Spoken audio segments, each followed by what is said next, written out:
everybody to the Art Workshop. My name is Christopher Epling. We really appreciate you tuning in today on Pike TV for this episode. We have in store for you something pretty cool. I think you're going to enjoy it. Now, as you can tell by my jacket, it's at least at the time of this recording, pretty, getting into fall. It's actually pretty warm. Indian summers came, but we're getting ready to hit some pretty cool months here in the mountains. And one of the things that I really enjoy this time of year is working with landscape scenes in watercolor, because the landscape changes so much. We're used to that lush green, beautiful, vibrant mountains slowly turning into these hues of reds and orange and browns. And this transition is something really beautiful and something people come from all over actually to our area in Central Appalachia to be able to watch this change, or at least see a glimpse of a period of that time while the leaves are changing. So that's what I kind of want to focus on today. I want to do a landscape scene. It's something that you can follow along right there at home. If you have any watercolor, then you're set. If you need a pencil and paper too, but if you don't have watercolor, that's okay. You can actually do this, and I'll show you a little bit how to do it with maybe just some ink or some colored pencils or whatever you have around that you can actually put color down on paper. So I hope you enjoyed today's episode, and I guess let's go ahead and jump into it. So material-wise now, what I have is a few different items. I've got some things laid out here that we'll talk about, but before we talk about the materials, I want to mention a word in today's episode that is really important in art, and it's the term value. Now, when you typically think of value, you think of maybe something being assigned to something like it has a worth, but in art, value is a completely different meaning. Now, value applies to color ranges, so that's what we're thinking about today. We're looking at a range of color, and we're talking about the different values that you can see and use in that range of color to create art with. You don't really need watercolor to do this, but it's important though that you have something though to put color down. Even gray, even pencil, graphite, from light to dark, you can show value. So my materials that I've brought in today, kind of going over that for a second, I've brought in a watercolor kit. So these are cakes, watercolor cakes. You can find these at absolutely any department store that has any type of school supplies. This is not a special brand. This is generic watercolor cakes. There's a couple of variations of these I've brought in. And I'm not going to be using all these colors, of course, but they come in a kit like this, so you have to kind of bring it all along or nothing. But in this kit, it's a little more special. Now, these are smaller cakes. These are actually Winsor watercolor. Now, we don't promote any type of brands here on the Art Workshop, but we do talk about the differences in brands a little bit. Of course, the more money you spend on something, the more value you get out of it. Not to play on words today, but you do get a better quality medium you can use, and you'll know the difference. As soon as you start working with it, you'll absolutely see the difference in those two. Now, of course, I need a pencil, so I've got just a regular pencil, eraser on that. I've also brought in a few Aqua Brushes. I'm not sure if you've ever seen these before. If you've watched the show, you're a little familiar with them. What these are brushes that have a reservoir of water down here in the bottom. So typically what you'd have to do with watercolor is you get your brush and you'd have to dip it each time you use it, and then apply the color and back and forth to your paper and in your pigment. With these Aqua Brushes, it makes life a little simpler. You actually squeeze it a little bit and it produces the water into the tip of the brush. Now, these are great, but I honestly will say you can't control the flow of water precisely. Sometimes you'll get too much, too little, and then you find yourself reworking an area of your artwork.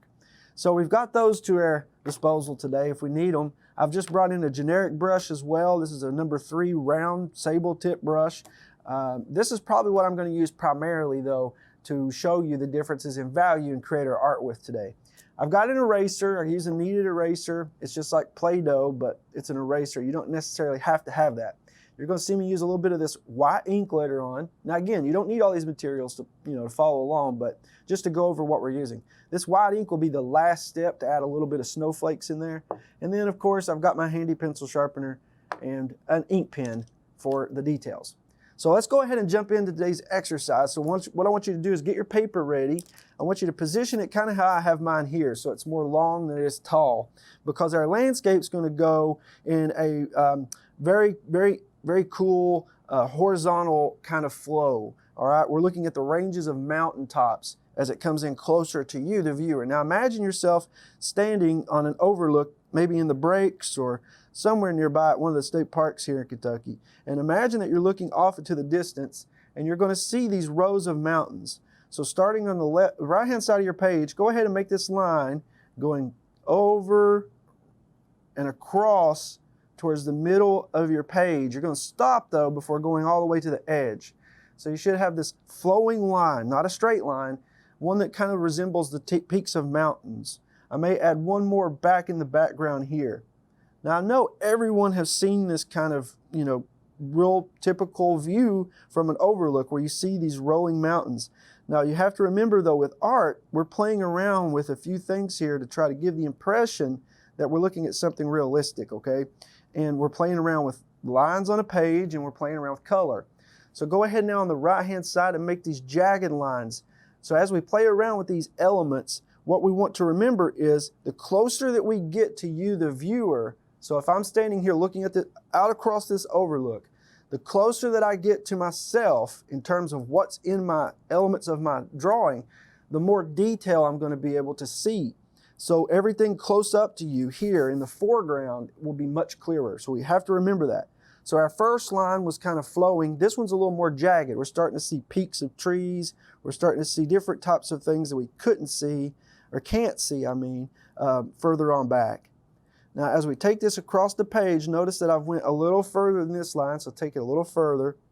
And what we're going to do is we're going to fill this gap up in between these two lines right here with another kind of a rolling heel. This one's going to have more detail too, so you've got to put some jagged edges. Yours can be much different than mine. None of these have to be the same. In fact, they shouldn't be the same. They should be your own. Now, starting over on the left-hand side this time, remember that as we get in closer, we're starting to see more detail. Let's start to put kind of like more bends to our line. So watch what I'm doing. I'm going up and down as I go across the page and making these kind of little cloud-like shapes all the way across. This little mountain peak here, it's going to be kind of flowing down into a valley or a holler. It goes down and down and down until we reach this side over here. So now we have kind of a row of these shapes. They kind of resemble mountaintops, but now we need to really add kind of the focal point of this piece, and that's going to be what's right here in this area. We want detail in this. So starting over here on this side, let's go ahead and put some shapes that kind of resemble some rocks even. So maybe there's a few rocks. So, and then here what we're going to have is the start of a many pine trees, just the silhouettes of them. You don't need to see all the detail on the ground. We're still far off from them visually. We can't see all the detail, but we can see more in this area of the drawing than what we could in the past areas back through here. So now I have a few rows of trees here. Now I want to balance my drawing too. So I want to balance it by, if I add an element over here, I want to put something over here to kind of balance that out. So starting up at the top up here now, let's add a few more pine trees on the left-hand side. These are going to be much larger, you see? That's a pretty big one there, and then we go off here to the side and we keep adding them. Now the idea of this is you're going to add variation of sizes of these little elements, and you're going to add variations also of the distance they are apart from one another.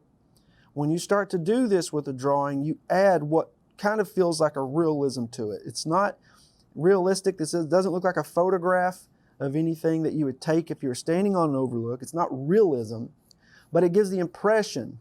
Now in art, there's different styles of visualization of art. So there's, impressionists, there's realists, there's surrealists, and we don't really want to get into all those what those are, but you can tell just kind of by the general term of it what it might be. So a surrealist means that this may resemble something in reality, but yet it's completely maybe taken to something different too. This is definitely not that, but it's not realism either. It's kind of in the middle right now. So this is our impression of an overlook. Now we've got the lines established. We're good to go. We can put our pencil to the side now, and what we want to do, we want to start to work with our color. So I'm going to pull our cakes down a little bit here, and I'm going to start to pull from these colors. Now, when I opened up the show, I talked about value, and what I mean by value is this, real quickly. So let's say you start out with a blue, okay, and I'll kind of do this over to the side so you can see what I mean. Let's do something a little more vibrant than blue. Let's do, here we go. We'll do this nice maroon color real fast. So I start out with just a typical color over here. This could be maroon, pink, and then what happens is, make it a little bit darker, there we go. Now, the less water that I use in my brush, the more vibrant the color will be. The more water that I use in my brush, the less vibrant the color will be. And I want you to pay attention here what's happening. As I'm going down making these marks from the top to the bottom, you're going to see a variation of value. We start out with a very vibrant color, then we go a little bit lighter and lighter and lighter. Now, all of these colors that I've just put on here are actually a different color of their own. What I mean by that is, if you were to go to an art store, an art department in a store, or a hobby store and look for paint, each one of these marks that I've made, every single one of these, this one, all the way down, would be its own color in a tube. You could actually buy that value of maroon or pink in a tube, and they all have their own names. Crimson red, violet, you know, all of these different names for these different values. But you don't need to buy eight rows of paint to get the value of this primary color here. Well, all you need to do when it comes to watercolor or acrylic or colored pencil is you put more pigment down to get a more vibrant value, and then you use less pigment to lighten it, okay? That's what we're doing here. We're not using maroon for this piece. I use that just as an example, but we're gonna use a nice greenish blue.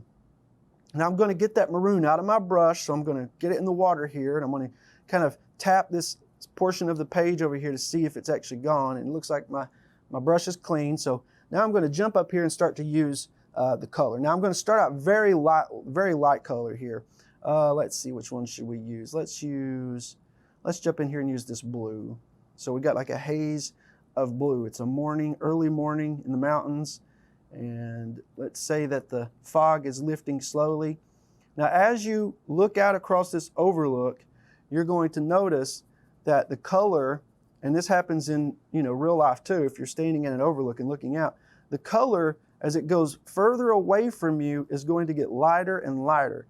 So that means when we first apply this color way off into the distance, this is going to be on this end of that value spectrum, okay? We don't want a whole lot of color, a whole lot of value in that color to pop up. We want to see it, but we don't want to see it at the same time. This is the fog, this is off in the distance. And in art, when we talk about value as well with color, we have to think about what's called perspective. So we've talked about this in the art workshop many times. We actually have episodes that are dedicated primarily and solely to perspective. You can find all those on our YouTube channel at Pike TV 99. Search for those. You'll see there's a whole playlist full of different types of instructional videos, okay? And a lot more cool content on there as well. But with Art Workshop though, when we're talking about perspective and you're talking about value, those two things play hand in hand, because your perspective here looking off into the distance means that everything further away is not only less detail in terms of perspective, but the value of that is also not so noticeable. Now watch what happens. I'm starting to now work inside the mountains some, okay? I'm starting to apply a little more pigment as I go into these mountains here. Now this is pretty dark, this one in the background, but we're going to leave it that because we want to offset it now with this value. And we're going to work all across the page from right to left, taking our brush and making a circular motion as we go across. I get water, I apply it to my paint, I pull some paint in my brush, and I make these circular motions. Now what I'm doing as I'm doing this is I'm also distributing this pigment evenly as I can to get a certain value. Okay, so whenever you first pull any pigment into your brush, you're going to notice that it first comes out pretty dark, but as you continue to roll your brush across your canvas, you'll see that that value lightens up. You may have to go back over some areas. You may have to make sure that you fill in the little cracks and crevices of those dips and those spurs and draws of the mountain. If you have to do that, that's fine, but remember, as you come closer to you, we're getting darker. Okay, now, in order to get darker value, I'm using less water. I'm starting now on the left, going across, and I want this to be starting to pull up a little more color, a little more value. So you notice this one now is going to be a little bit darker. And I want to go all across the canvas, evenly rolling my brush and take it down into these little valleys that I've made and created at the beginning. Now look how this color is overlapping as we come down.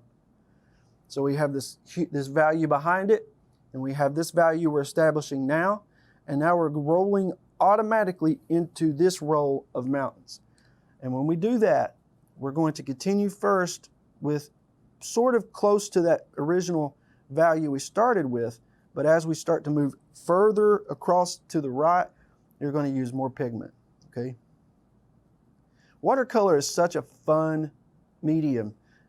It's something that we all could get access to. You do not need to have a large art store nearby in order to get involved. You can find watercolor cakes just about anywhere.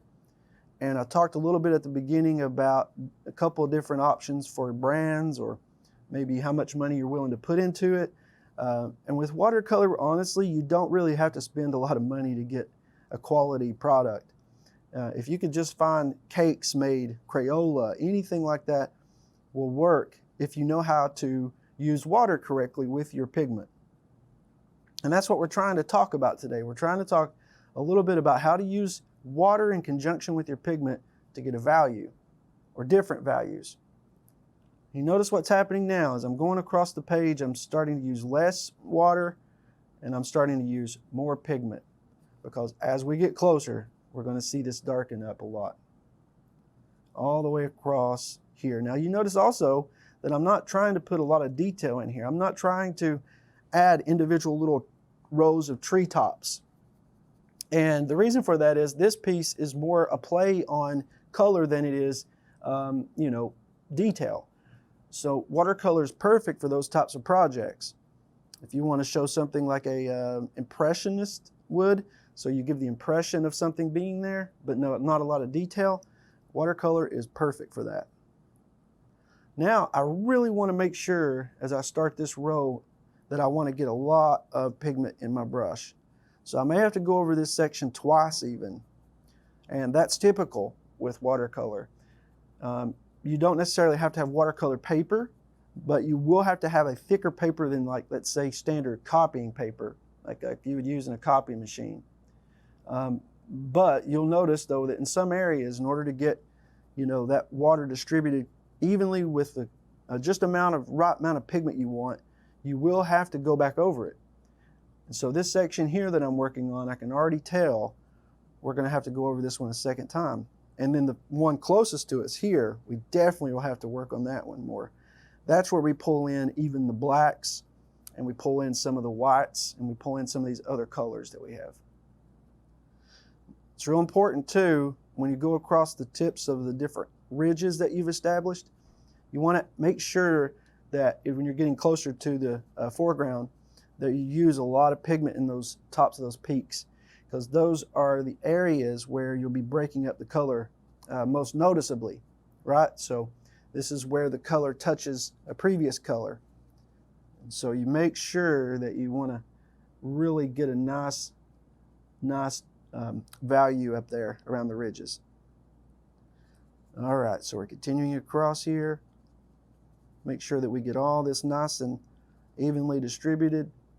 You want to also continue to roll your brush in circles as you go across, because what's happening is that as you're going across your canvas, this area is starting to dry right now as I'm working over here. Now that's okay if it does dry a little bit. It's going to dry, but if you can get back over on top of it about as quickly as you can, at least in this type of a piece of art, you want to try to get back over there and keep that area moist and try to get all that pigment you can inside that water. Use the water that's already on there. Another thing that starts to happen with watercolor is the more water that you use, no matter how thick of a paper or the quality of a paper, you're going to see that that paper starts to degrade some. And as that paper degrades, the tooth of the paper, because paper is made up of fiber, right? And it's not really meant to hold water.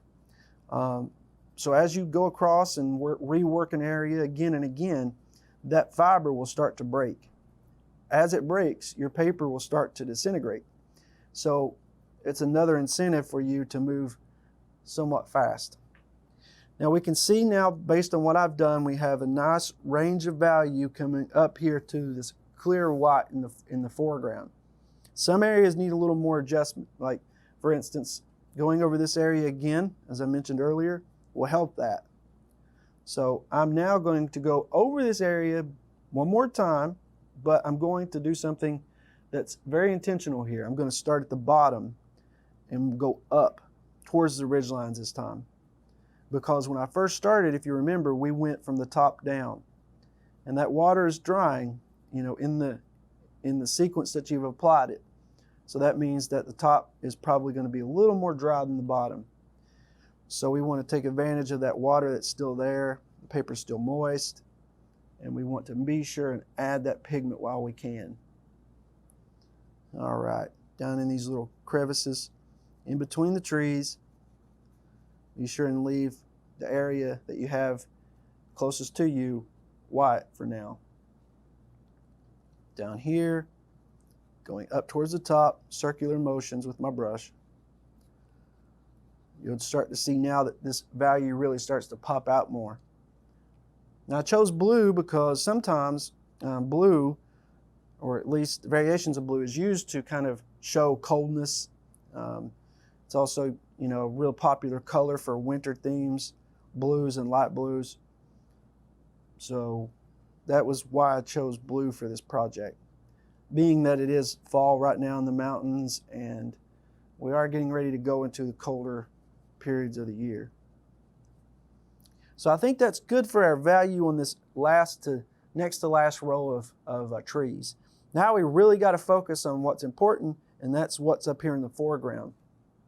Not only does it have the most detail, but it's also going to have the most value. So for that, what I want to do, I'm going to start out by getting my brush filled with water, and I'm going to tap it over here on the side to make sure that it's nice and clear. I'm going to go across the bottom of this page with clear water, just putting water on my paper. What I'm doing now is getting this area primed for the pigment. So I'm applying water across the bottom. And if you were able to be here in the studio with us, you would notice, if you could see the paper really well, like from my perspective, we're starting to see a few bows happening where the water is starting to be absorbed more into that tooth of the paper. As that starts to happen, that's a good indicator you need to put down pigment pretty fast. All right, this area is nice and primed, so now I'm going to jump in and I'm going to grab a nice dark value of this blue. My goal for this is to go across the bottom and then go up towards the top. So you'll notice that I'm putting this down in this very intentional way, the bottom towards the top, because our goal is to get those peaks of these trees against this blue nice and dark, okay? Really nice value to those. And you can see now how the water is just absorbing that blue up. There we go, across the bottom. Now let's start to add some really nice value up here in the trees. Bringing it down towards the bottom. Now watercolor is really interesting too, and when it dries, what happens, because you may think that it's going to look a certain way, then once that dries, it completely flips around on you. Watercolor is really, really notorious for doing that. Now, we could be very precise with this.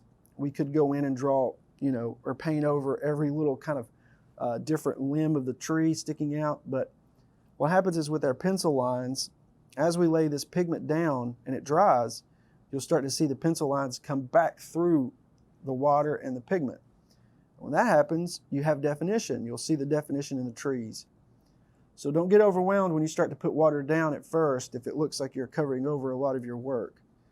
Of course, you don't want to go too far outside your lines, but as long as you get on the surface of where you've drawn with your pencil line, you'll be okay. Now, over here on this far left side, It's a very big pine tree. So I'm going to come down with swashes of my brush going kind of in a dash motion towards the bottom, like that. So instead of circular motions, I'm doing these dashes. Same thing over here, down towards the bottom. You can leave a little bit of white showing through with the paper if you want. It gives a neat effect, especially in these areas closer to you. But you don't have to do that. All right, we're starting to mix now with the bottom. Our values are popping out a little bit, but you can see that there's a pretty close range between this row of mountains and our foreground. The range is distinguishable, but it's not something that we'd want to leave it as. We want it to be a little darker than that even. So as I take the blue across, I'm going to let that dry for a second, and then I'm going to go back in and really put some nice dark value in this area. Sometimes you may have to combine a little bit of another color with your blue. Black is okay, but what black does is it actually starts to take away from the value you've established coming in, right? Because it's a different pigment, or it's a different color altogether. So what I want to do is add something that's kind of complementary to this blue. And that might be a little bit of purple, a little bit of green maybe. Something that will darken the blue in a little bit, but not make it stand out that this is a totally different color. That's what I'm doing now. Over here on with my cakes, I'm adding a little bit of a few different colors. Purple, a little bit of green. There we go. Now this should start to darken in, and what we can do is jump in now and we can mix this up into our foreground. There we go. So this area was done last, so I'm going to start over here. And you're going to notice now this value really does pop out towards the tips of the trees especially. Anywhere that you have this color that is, a value that is setting against another value, you want to kind of show the differences in this type of drawing as much as you can in these areas. So definitely the tree tops like this, and go across the bottom of your drawing, just coloring in the tips of those trees more, bringing that color down. And you should be able to start to see now a clear definition between those values. The very last thing we want to do for this is here in a second. What I'm going to do, I'm going to blend, make sure that I blend at least all of the color in the foreground. Then I'm going to add a little bit of white flecks with the white paint that I have to kind of resemble snow falling. And then our topper offer will be to go in after this dries and color all the ridges and the lines with the trees with our ink pen. That nice contrast of black on the outline works well, but when you add black or any other color into your value, you're going to get a little bit of a mess. So that's why I chose to go with purple down here instead of black for the mixing. So now you can start to see how this goes across the bottom. We've got this nice variation. As we go towards the bottom down here, this part of the drawing really is not really part of this contrast system we've established. You do kind of want to fill it in a little bit at least, to kind of make your painting complete. So adding a little bit of color at the bottom is okay. A little bit of value. Something like that. Just enough so that there is color there. Okay, great. Now, we're going to let this, as this dries, we're going to jump over here and grab our white. And I'm going to clean my brush out. So all you need to do with watercolor is real simple. Just run it through your water a little bit. Keep some clean water to the side as well. You have one that you mix with and the other that you actually use to clean your brush. Test it out there, roll it around. Keep your tips of your brush nice and straight by rolling it once you clean it like this. We'll set that off to the side for a second. Now, this is just basic white ink. This is Doc Martens pen white. This is more for technical pens, so to fill in a technical pen we would use this, but what we're going to do is we're going to set this dipper to the side. We're going to grab a smaller brush that I brought along with me. I'm going to grab a little bit of this white here. Now, ideally, what would be a really great idea is allow this to dry a little more before we start adding our flakes in. But I think we're at least dry enough that you can get away with putting a few in here. So let's see. Now I'm just doing dashes, little tiny pecks of the brush. Okay, and I'm kind of distributing this around and about just as snow would be falling. Sort of a chaotic pattern. You can notice how it really starts to pop out over here. Now what this does is, not only is it nice to look at as if it's snowing, but another thing this does in terms of what it does for art at least, is all those little white specks that we're putting in here, when those go against the value of the color, you really see the color stand out more. So notice that, like as I'm putting the white back here, you can't see it as much as you can up here in the foreground, right? The specks. So those little white specks helps the viewer, whoever's looking at your work, to see the value stand out more. Now you certainly won't be able to see it very well up here. Just a few. Make them variation in sizes, some big, some small. Something like that. Just dash a few specks here and there. You get the impression that it's snowing, right? Okay, we're going to let this dry, and as this dries, we're going to prime our ink pen, get it ready, and go across the tips and ridges of our mountains. So due to the magic of recording, we're going to jump ahead a little bit and let this dry.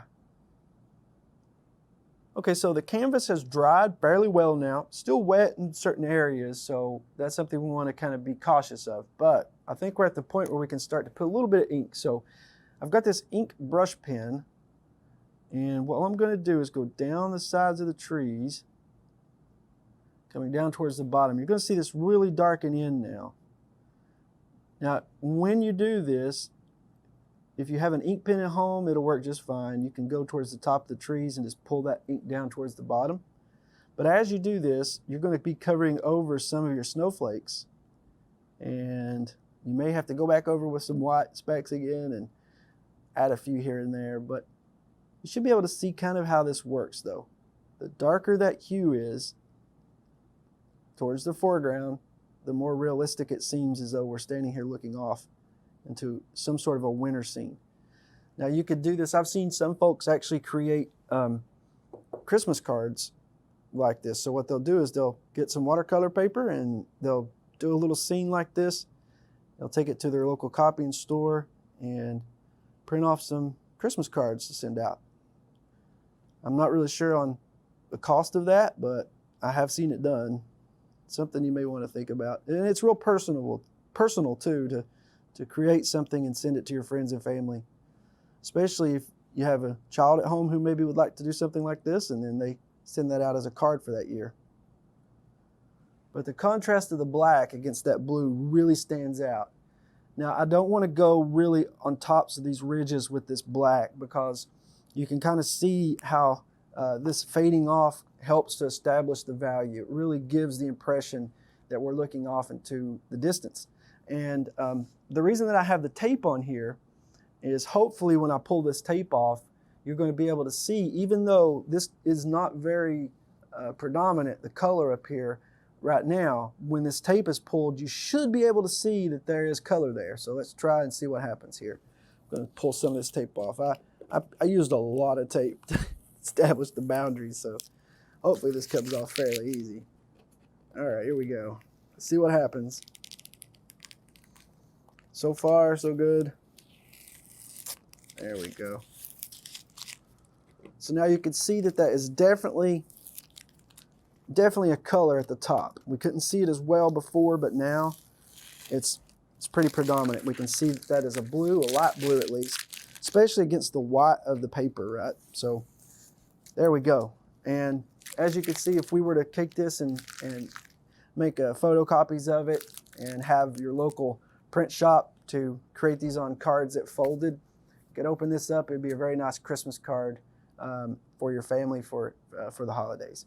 Well, I hope you've enjoyed today's episode. This has been a fun one for me. I love watercolor. Anytime that we're able to use watercolor, I get excited and I get really anxious to create something. So I think this turned out pretty well. If you did create something today and you'd like to share it, maybe not in the form of a Christmas card, we would love to see it here on the show. We'd actually share it with our viewers. Just send it to us at the email address on the screen. It's piketv99@gmail.com. Send that out to us so that we have it, and we'll share it. But be sure to include your name too in that. That way we let everybody know who it is, who created it, and maybe your age too. That would be really nice. So I hope everyone's doing well. I know this is very challenging times, but you know what? Art is one way to really kind of, get a release and kind of a way and escape from everything going on in the world today. I really highly promote art as being used in that way. So please encourage your kids at home and your loved ones to create art together. There's no better joy in the world to sit down and take something that's on a blank piece of paper and then have it form something at the end that you can keep. So thank you all for tuning in. I hope everyone's doing well. Until next time, I'm Christopher Epling on behalf of Pike TV. Keep drawing.